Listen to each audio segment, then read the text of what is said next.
Bruh, you're wearing a crucifix, you've got one in your niche, along with your Panera toaster. That's wrong, and well, Pastor Barbie at my church, the Living Spring Water Thunderdome Church of the People, says you've got idols. You're breaking the second commandment. She says I can issue you a spiritual citation for a second commandment violation. Pantocrator, not Panera toaster. And yeah, we'll talk about Pastor Barbie later. But no, it's not a second commandment violation. But she said you can't make an image of anything. You've got a literal Jesus on a stick around your neck. Okay, hold on. First, spiritual citation. Is there like a heavenly DMV I don't know about? And second, have you actually read the second commandment? Listen, it goes, you shall not make for yourself a carved image. You shall not bow down to them or serve them. It doesn't say you can't make images. It says don't make them to worship them. There's a difference between a crucifix and a golden calf. So unless you're about to take the pictures of your family off your phone and your wall at home,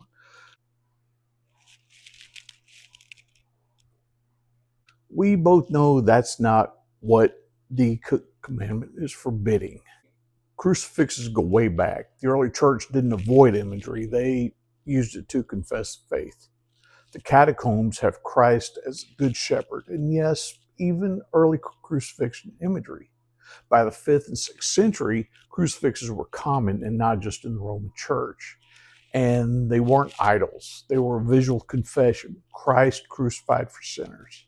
So we don't avoid the crucifix because it's too Catholic. We embrace it because it's deeply Lutheran.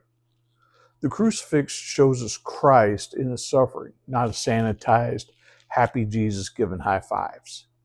It reminds us that salvation wasn't a pep talk. It was blood, sacrifice, a real cross. It's a visible reminder of what Paul said. We preach Christ crucified, a stumbling block to Jews and folly to the Gentiles. So this isn't sentimental art. This is the center of history, right here. God dying for you. Dude, Jesus isn't in the cross anymore. True, he's risen, but we don't get the empty tomb without the cross.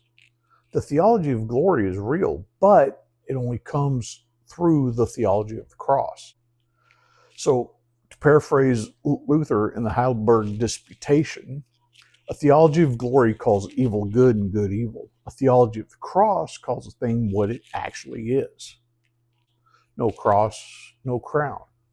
As Paul said in 1 Corinthians, for I decided to know nothing among you except Jesus Christ and him crucified. So it's not a second commandment violation then? Nope. And if Pastor Barbie wants to start writing spiritual citations, she should probably issue one herself first for not following the word and for giving Sunday morning TED Talks about your new season. Those are automatic fines.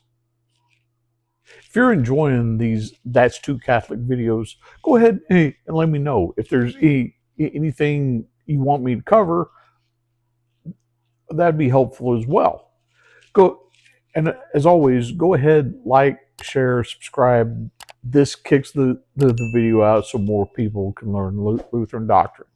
And as usual, I'll see you next time.